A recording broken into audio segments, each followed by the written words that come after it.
All right, you asked and we're listening. You're 58 years old. You saved $2.4 million that's now invested, and you want to answer that age-old question, can I retire? In today's episode, we're going to dive into what that kind of an account could produce in the way of income for retirement, but we're also going to ask some other questions that might be more important than the balance of your account. All right, grab your favorite mug. It's time for Coffee with Your Retirement Coach. Welcome back to Coffee with Your Retirement Coach. I'm Aaron, and with me is Nick. Hey, buddy. Yeah, behind that clipboard is a retirement strategist who can take dollar signs and turn them into confident plans. You know what? I love that. I love that. Can she retire? Thank you. This is actually one of the most common questions we get. Hey, I've got $2.4 million. Yes. And maybe the audience today, maybe for you it's 1.8, maybe it's 6.1. You've got $2.4 million. Can I retire? Am I there yet? That's the question we want to answer today. But I'm going to encourage our audience. It's not just about cash flow, but it is about cash flow. No, I love where you're going. It's about taxes. Yes. It's about healthcare coverage. It's not what I have. It's what I get to keep after I've covered 100%. My costs and liabilities. But Aaron, here's the thing. We're talking about all this math. The math's important. We're getting to the math. But what's often also overlooked is purpose. Yes. And we've talked about in prior episodes, we've talked about, retiring to something, not retiring from something. We've talked about take the trip. We've talked about the one thing that would change your life. We've talked about these things because it's not just math. Now, as we get into the math, I just wanted to paint a picture with our audience that this is going to be somewhat subjective to what you want, what you're called to do, what you're passionate about, what God's put you on this earth to do. That's going to influence a lot of your decisions that have nothing to do with the math. Yeah. So anyway. Now, and we're going to do the math in the very first question that I ask you. But the important thing is it doesn't answer the question. Because the question is really questions. Yeah. Well, let's start with the first one, Nick. Yeah. Say I have $2.4 million. What kind of income can that provide? Well, and I've got my little cheat sheet here. I went ahead and did the math.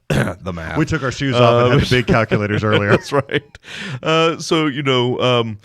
Using a 4% withdrawal out of a $2.4 million portfolio, that's going to give you an estimated about $96,000 a year of income before taxes. Right. Now, after tax, again, somewhat subjective here. What are your other income sources? What kind of tax rates are you in?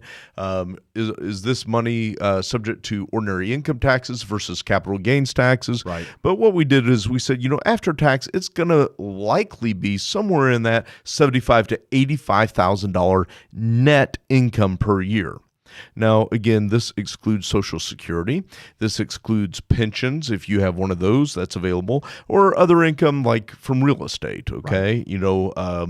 My family and I, we've been investing in real estate a long time, and I would expect or anticipate that that's going to continue to be part of my retirement income personally. Right. This is sheerly the part of the income that comes from the invested asset we just mentioned, the 2.4. That's right. Now, Nick, I had somebody in the office just last week, and we hear this all the time. Sure.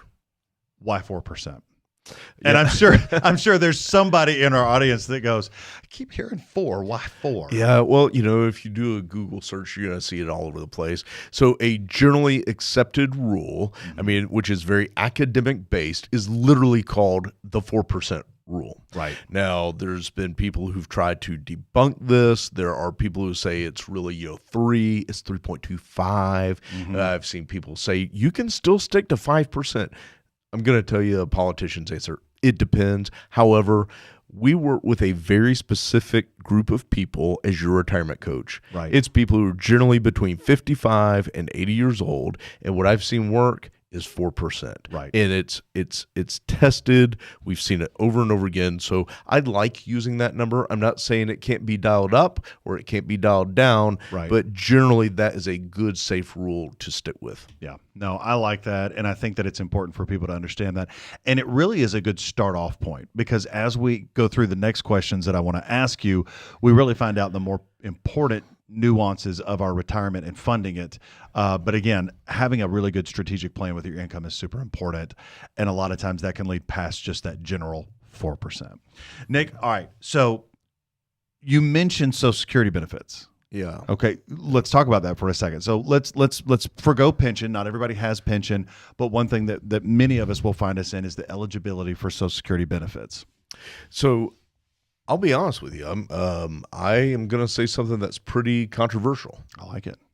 I think more people should take Social Security earlier. Yeah. I think, the break even for a lot of people, you have to wait a whole lot of years, and you don't know your COD, Aaron. Right. Your checkout date, right? You don't know when that is. Right. So I'm not saying everyone should take it early, and I'm certainly not saying that everyone should wait till age 70. Yes. You should have a Social Security plan in place, but you take it 62, you're going to reduce your benefit. 66, for a lot of people, 66 and some odd months, that's going to be your FRA, full retirement age. And again, that's older and older if you're a younger person. Yeah. But, should you delay? And a lot of this, this decision is going to be centered around, what are your goals? Are you retired, or are you planning to retire today? What's your budget need? Yeah. What does your health life look like? What does your relationship life look like? Are you guys trying to travel with friends? Are you trying to travel domestically, RVs and campers? Or are you trying to do big, bad, river cruises in Europe? Like, what is it that we're trying to accomplish? Yeah. Because a lot of that will factor into your Social Security decisions. Right. Okay.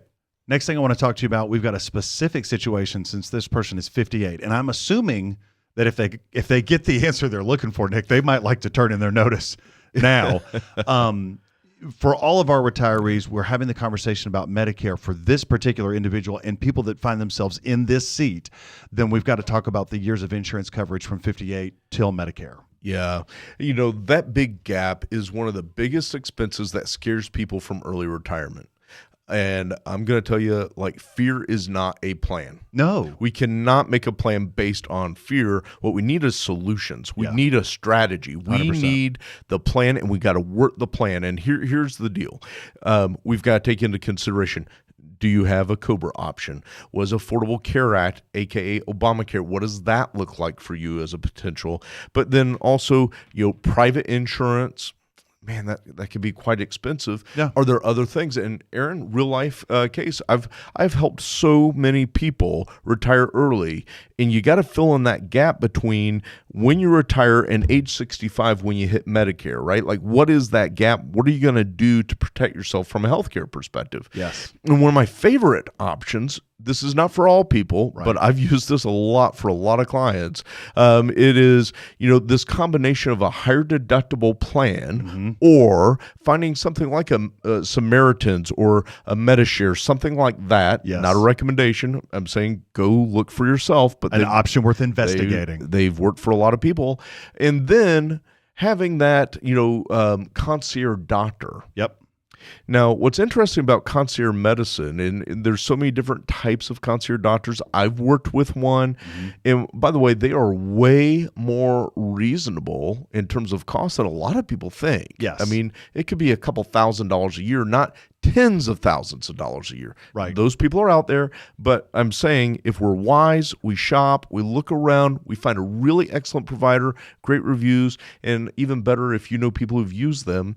What a lot of people don't understand is many of these practices, these doctors, they've pre-negotiated rates that are even better than if you had insurance for things like x-rays and MRIs and scans and blood work. Get that club benefit. And so it's like 100% Yes. what it is. You're getting the discount by being a part, and that could be even better. So finding some kind of blend between a high deductible or alternative insurance and concierge medicine, that could bridge the gap for a lot of people between where you are and that age 65. No, that's great, Nick. That's great. And it's wild when some clients come back and they're like, man, I wish I would have known this sooner, because this was one of the big pieces in deciding my retirement, and I am loving the relationship with my concierge doctor. But again, a lot of research, a lot of interviewing. Your mileage may vary. Now, here's the other piece that often gets forgotten whenever we read the articles about, how much do I need to have to retire? Lifestyle. Yeah. Lifestyle planning, I think, is one of the things that is often neglected. We could both say, hey, we need a new pair of shoes. And the reality is, you and I wear two different size shoes. So new Yes, shoes, we do. new shoes could be on the table, and we could get excited. But if it doesn't fit, Yeah. you're going to just end up being disappointed. No, that's real life. And it's so true when it comes to lifestyle. Yeah, and for a lot of our audience, I mean, you're tuning in from Alaska to Puerto Rico. I mean, from Florida to Washington. I mean, our listeners are all over the place. Yeah. And you've got different taxes, where you live. Yeah. You've got different, if you're spending most of your time outdoors, you've got a different type of, expense than if you live in the city. I mean, so where you live, where you spend your time, that's going to impact a lot of your lifestyle decisions. Yep. For so many of our clients, when they get ready to retire, and it doesn't matter if they're early retiring or later retiring, but it's kind of the same three things they spend money on. Yeah. It's going to be travel. Yeah. It's going to be family. Yeah. It's going to be healthcare. Those are like the three big. Yeah. But if you can, if you've got $2.4 million and you're 58 and you sit down and you're married and you guys walk through what you want that first part of this retirement leg to look like, then you can budget towards it. You can structure your income to meet those needs and those demands. And let me pause you, Nick, because I want to hammer on one of the things that you said. You were talking about travel. You were talking about family. You were talking about health. For everybody, that means something drastically different. When you mentioned vacations, some people are thinking, where are we getting away this month? Some people are like, where are we getting away this year? And if that's what feels good and fits for you, great, but it's going to affect the budget differently. Well, I love that. Let's jump in there real quick because I've got real life example that I've used for so many clients. I mean, tons of clients. And I'm going to actually use a business owner client that I worked with not long ago. Yeah. And he is used to these 7 to 10 day exotic getaways, really high end, really enjoys being pampered. Now, this gentleman is very, very blue collar, and he lives a very simple lifestyle here at home. Right. You'd never know he had money. Right. You'd have no idea. Right. But when he and his wife, and oftentimes they take their adult children and grandkids with them, Right. when they go, they have a blast and they do it to the nines. Yeah. Okay. Yeah. And so we're looking at retirement, and if he was to sell the business, he would have a nice kitty of money. Mm-hmm. But the challenge is it would not produce the same income as when he was working. It would be about a 75 to 80% pay cut, but he no longer has the risk of the business. He's essentially taking the chips off the table. Yeah. Okay. So we started looking at the lifestyle plan. We started looking at travel, and we were trying to coach him through some decisions. And we said, here's the deal. If it is more important to you to continue to do the family trips, you like the 7 to 10 year time frames, well, instead of the 4-star resort, maybe you're going to a 3.5-star resort. Yeah. Instead of a 5-star, maybe it's 4.5. Yeah. But you're still going to have a great time. You'll be with your family. You'll have the 7 to 10 days, et cetera, Yeah. and it'll be awesome. Yeah. Or if you really love being pampered, you love the spas, you loved all of the amenities and all the stuff. Well, maybe it's a 5 or 6 day getaway, not Right. a 7 to 10, but you're still able to do that 5-star resort. Yeah. That is now a decision you're empowered to make because you know your numbers, you know your math. Right. We've absolutely covered some great points here, but one of the things that we can reduce but maybe not get out of entirely is our tax responsibility, right? And if we want to make sure that we've got a good plan for retirement, we've got a good trajectory, that can't be ignored. No, and so for our listeners today, I mean, if this is you, we're talking about 58 years old, 2.4 million. Great job accumulating what you've accumulated. But remember, it's not what you make, it's what you keep, Aaron. And so if you're tuning in today, the net is what we're after. It's not the gross, it's the net. Yeah. What are you netting at the end of the day? So when I look at this, I'm looking at how do we look at structuring the $2.4 million to give us the biggest tax bang for the buck over your lifetime. Okay, not today, not tomorrow, over your lifetime. But there are a few things that we could do. Number one, we could look at strategies, especially if you're charitably inclined, things like qualified charitable distributions, right? I mean, those are awesome QCDs, great tools, especially if we're looking at that money coming from retirement accounts. Yeah. Now, if it's a non-retirement account, we're looking at donor advised funds. Mm-hmm. But if you're wanting to structure something like a pension, and you want to alleviate some taxation with that $2.4 million, maybe it's a charitable remainder trust. Here's the point. Yeah. There are tools out there in the tool belt that you can use, but it's largely going to be based on the type of asset you have, that's $2.4 million, Yeah. and then the income that's needed. Yeah. Right? Yeah. So it all comes back to knowing the right tool for the job. Yeah. And speaking of that, Nick, I don't think you and I have ever seen a grill that we didn't like, speakers that we didn't like, or knives that we didn't like. And from me, I love the Leathermans and the Swiss Army knives, and I talk about this a lot, right? There's a lot of tools and blades in there that, one, I don't even know they're there. Two, I don't know what they do. Let's be real honest. And so I think this kind of delves into our next point, and that is when we're talking about that, and I know a lot of people probably heard you say things that they've heard on previous episodes of the podcast or in other places, but it's like that blade in the Leatherman. They don't know, what was that or what does it do? Talk to us about the importance of having a coach in this process. Well, I think, one of the things a coach helps you do is they help you understand it's not just your number. It's not just the $2.4 million or 2.8, 3.6, 1.24, whatever that number is for you.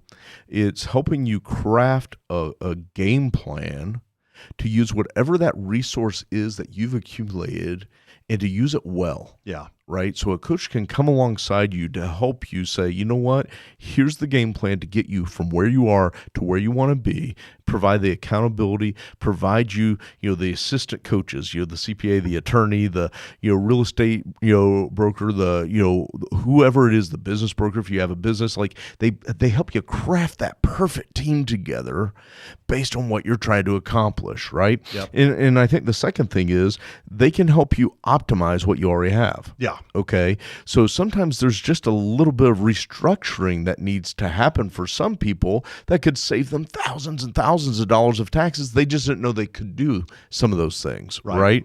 And then I think the last thing is, everybody who is thinking about having the highest levels of success, from athletes, Yep. to even executives at some of the biggest companies, they have a coach. Yeah. Because I don't want to take advice from, necessarily just Google, okay? I want to take advice from someone who's actually helped people do the thing that I'm wanting to do. Yeah. If I can get coached by somebody who's helped coach other people, I'm more willing to be coached, to trust the person, and I'm more willing to accept that accountability that they oftentimes bring in. Speaking of coached by other people, it has happened once again. We've got a scenario that's thrown out, and the reality is we saw another client in that. We're like, wait a minute, we've helped somebody very close to this situation. So talk about them. Talk about because their happy ending was pretty close to what they had hoped for. I mean, it's an incredible happy ending. So this is a couple, Aaron. I mean, they both went through some major life events, second marriage, and on the younger end of the spectrum. Okay, and they had about $2.4 million saved, and they had all these goals and objectives. Yeah, but one of the first things is as they came together in the second marriage, like, does our pension, is that impacted? Is our Social Security impacted in this marriage? Helping with that decision tree. But what we did is we helped them select when they wanted to retire. So he was 58 and she was, I'll say early 60s. Okay. So small little age gap, but not a big one. Okay. And so what we were trying to do is help them identify, do we retire early at 62? Right. Do we wait for full retirement age on Social Security? Do we delay until age 70? Like, when do we want to actually retire? Yeah. And by that age, can we live the life we want to live? And what we did is we laid out a plan where, Aaron, they were able to manage their healthcare needs, right, even though they weren't age 65. Right. We put together a Roth conversion strategy because they had very few dollars tax-free, gave them a 5-year tax plan to take about 25% of their assets and get them tax-free. Yeah. And then we put together a lifestyle spending. I love this, Aaron. One of their dreams, both of them independently before they even knew each other, was to live by the beach. Right. They wanted to be able to take a 5-minute walk to the beach, enjoy the sunset every day. They were not sunrise people. They were sunset people. All right. So if they're Yes. listening, they know exactly You're what I'm typically talking one about or the right now. other. Yes. Right. So, but they're sunset people. They love sunsets. Okay. Yeah. And they used to take pictures and send pictures of the most beautiful sunsets. Right.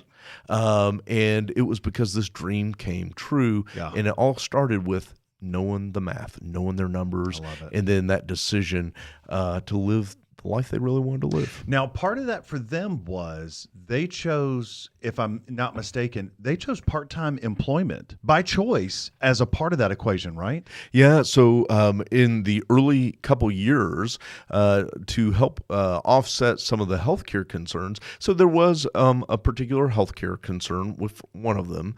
They want to make sure that they had adequate coverage. Yeah. And so they one of them picked up a very short part-time gig, which they kind of enjoyed because they got to be outside, enjoy still the beach and things like that. But it came with healthcare benefits. And it was one of our most favorite terms on that job, by choice.